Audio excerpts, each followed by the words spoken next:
अशुद्ध पेयजल समस्या को लेकर नगर की राजनीति और प्रशासनिक हलचल तेज हो गई है। नागरिक अधिकार मंच के संयोजक अभय चोपड़ा ने आरोप लगाया कि 7 माह से चली आ रही जल समस्या का समाधान करने में प्रशासन विफल रहा है, जिससे जनता को लगातार परेशानी झेलनी पड़ रही है। मंच ने आरोप लगाया कि जल समस्या के वास्तविक जिम्मेदारों पर कार्रवाई करने के बजाय निर्दोष अधिकारियों पर कार्रवाई का दबाव बनाया जा रहा है। अभय चोपड़ा ने कहा कि यदि किसी अधिकारी को हटाना ही है तो पहले उन लोगों की भूमिका की जाँच होनी चाहिए जिन पर कार्यों में लापरवाही और कथित अनियमितताओं के आरोप लग रहे हैं। चोपड़ा ने आरोप लगाया कि अशुद्ध पेयजल मामले को उलझाकर जनता का ध्यान मूल मुद्दे से भटकाने का प्रयास किया जा रहा है। आज जो हमारे नागदा के एसडीएम रंजना पाटीदार द्वारा नागदा नगर पालिका के अध्यक्ष को हटा करके उनकी जगह तहसीलदार को चार्ज देने की अनुशंसा हमारे जिला कलेक्टर को की है, उसका नागरिक अधिकार मंच बहुत तगड़ा विरोध और आक्रोश व्यक्त करता है। पहला तो कारण ये कि तहसील की व्यवस्था ऐसे ही बहुत बिगड़ी पड़ी है। वहाँ पे नामांकन वगैरह वो सारे के सारे काम तहसील के बिगड़े पड़े हैं। रोज़ हज़ारों लोग चक्कर लगाते हैं और तहसील के बिगड़े काम के बाद में अगर नागदा नगर पालिका का उनको काम दिया जाता तो वहाँ का भी काम बिगड़ जाएगा, क्योंकि चूँकि नागदा नगर पालिका में जो नगर पालिका के सीएमओ खासतौर को चार्ज दिया गया वो नगर पालिका एक्ट और पीएससी का अधिक मुख्य रूप से जानते हैं। ये जो हमारे तहसीलदार हैं वो जानते नहीं है। दूसरी बात, हमारा ये कहना है कि पिछले 7 माह से हमने पानी का केस लगाया था।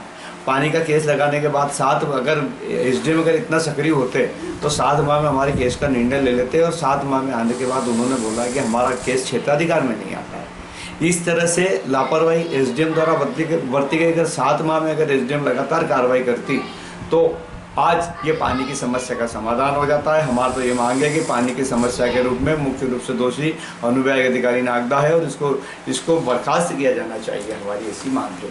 अगली हमारी ये कहना है कि उनका एसडीएम साहब का ये कहना है कि हमने कलेक्टर को इस तरह का प्रस्ताव भेजा, उनको कलेक्टर का उन्होंने कोई जांच ही नहीं करी है।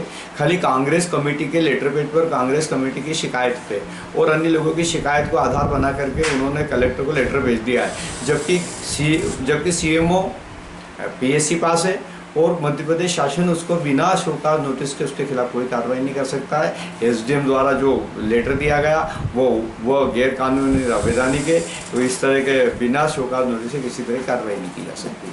अगला मैटर ये है कि नगर पालिका में काफ़ी समय से बड़ा भारी खेल चल रहा है।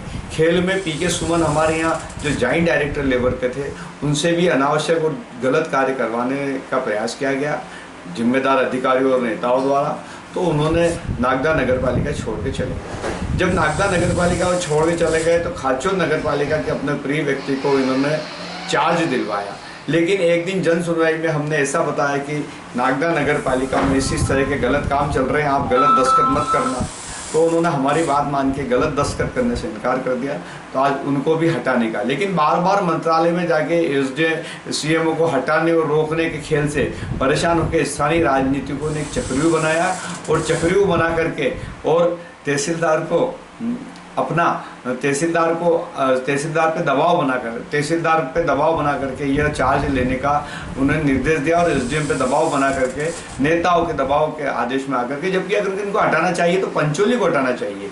आज सबसे ज़्यादा दोषी पूरी जल प्रदाय व्यवस्था का तो पंचोली है। अगर इस तहसीलदार रवि गुप्ता को हटा दिया गया तो नगर पालिका का अप्रत्यक्ष रूप से चार्ज पंचोली के हाथ में आ जाएगा और आज जो जितना भ्रष्टाचार इनके नेतृत्व में चल रहा है भ्रष्टाचार और बढ़ेगा। नागरिक अधिकार मंच विरोध करता है इन सिरे की और सिरे से खारिज करता है, और अगर इस तरह का कोई भी कदम उठा करके अगर तहसीलदार को चार्ज दिया तो हम इसका विरोध करेंगे। अगर चार्ज देना है, अगर तहसीलदार के पास भी 2 चार्ज हो जाएंगे, खाचूत के सीएमओ के पास 2 चार्ज है, तहसीलदार के पास 2 चार्ज हो जाएंगे।